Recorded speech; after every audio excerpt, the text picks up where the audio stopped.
Hi நண்பர்களே, video பார்க்குற அனைத்து உறவுகளுக்கும் வணக்கம். இன்றைக்கி பார்த்தீங்கன்னா நம்ம தேன் எடுக்கிறத பற்றி வீடியோவை பார்க்கல. பார்த்தீங்கன்னா இன்றைக்கி கொஞ்சம் ரெஸ்ட் இருந்துச்சு. ஸோ அதனால் மீன் பிடிக்க கிளம்பிட்டோம். பாருங்கள், எங்கள் ஊர் பக்கத்தில் வீராணம்னு ஒரு குளம் இருக்குது. வீராணங்கிற ஒரு பெரிய குளம். பார்த்தீங்கன்னா அங்கே குளத்து உள்ளே நம்ம தூண்டில் போட முடியாது. ஸோ குளத்துக்கு வெளியே அந்த நம்ம மறுகால் தத்தி விழும் பார்த்தீங்களா, அந்த இடத்துல நம்ம தூண்டில் போடலாம். அதனால் மீன் பிடிக்க வந்தோம். பாருங்கள் எவ்வளோ நண்பர்கள் மீன் பிடிச்சிட்ருக்காங்கன்னு மட்டும் பாருங்கள். எங்களுடைய சேனலை இப்போ தான் நீங்கள் மொதல் பார்க்குறீங்கன்னா தயவு செய்து சப்ஸ்கிரைப் பண்ணுங்கள், ஷேர் பண்ணுங்கள், லைக் பண்ணுங்கள், கமெண்ட் பண்ணுங்கள், பெல் பட்டன் ஆள் கொடுத்து வச்சுக்கோங்க.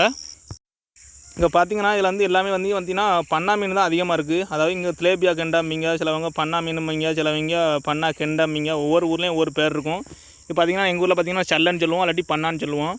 பாருங்கள், இப்போ பாருங்கள் நாங்கள் தூண்டில் போட்டுக்கிட்டே இருக்கிறோம். எவ்வளோ மீன் பிடிக்கிறோன்னு மட்டும் பாருங்கள். அதிகமாக மீன் இருக்குது பாருங்கள். அங்கே ஒரு நண்பர் ஒரு மீன் பிடிச்சிருக்காரு. நல்லா பெரிய மீன், பண்ணா மீன்.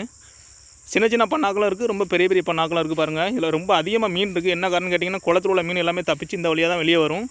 அதனால் இந்த இடத்துல நாங்கள் போடுவோம். ரொம்ப ரொம்ப ரொம்ப ரொம்ப மீன் அதிகமாக விட்டுக்கிட்டே இருக்கும். பாருங்கள், இன்னொரு நண்பர் ஒரு மீன் பிடிச்சிருக்கிறாரு. எவ்வளோ பெரிய மீன் பாருங்கள். பண்ணா மீன் தான், எப்படி இருக்குன்னு பாருங்கள். ரொம்ப இன்ட்ரெஸ்டிங்காக இருக்கும் வீடியோ.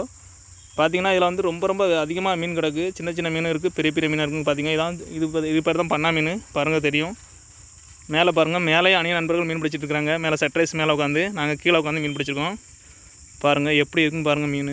பாருங்கள், இது இயற்கையில் உள்ள மீன். யாருமே எறா போட்டு தீவனம் போட்டு வளர்க்கல. பாருங்கள் திலேபியா மீனை பாருங்கள் எவ்வளோ அழகாக இருக்குன்னு பாருங்கள்.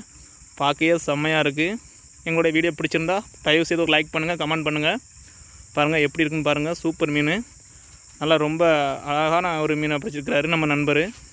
பாருங்கள், நானும் தூண்டில் போடணும்னு நினச்சேன். ஸோ வீடியோ எடுக்கிறனால என்னால் தூண்டில் போட முடியலை. ஆனால் அதுக்கப்புறம் நான் வீடியோ எடுத்து முடிச்சதுக்கப்புறம் நான் அதிகமாக தூண்டில் போட்டு மீன் பிடிச்சோம். பாருங்கள், எங்களுடைய பையில் பாருங்கள் எவ்வளோ மீன் இருக்குன்னு பாருங்கள். ஃபுல்லாகவே சைஸு சின்ன சைஸ் தான், இருந்தாலும் ரொம்ப தூண்டி போட்டு மீன் பிடிக்கல ரொம்ப இன்ட்ரெஸ்டிங்காக உண்டு. மீண்டும் அடுத்த ஒரு நல்ல வீடியோவில் சந்திப்பு நண்பர்களே. நன்றி, வணக்கம்.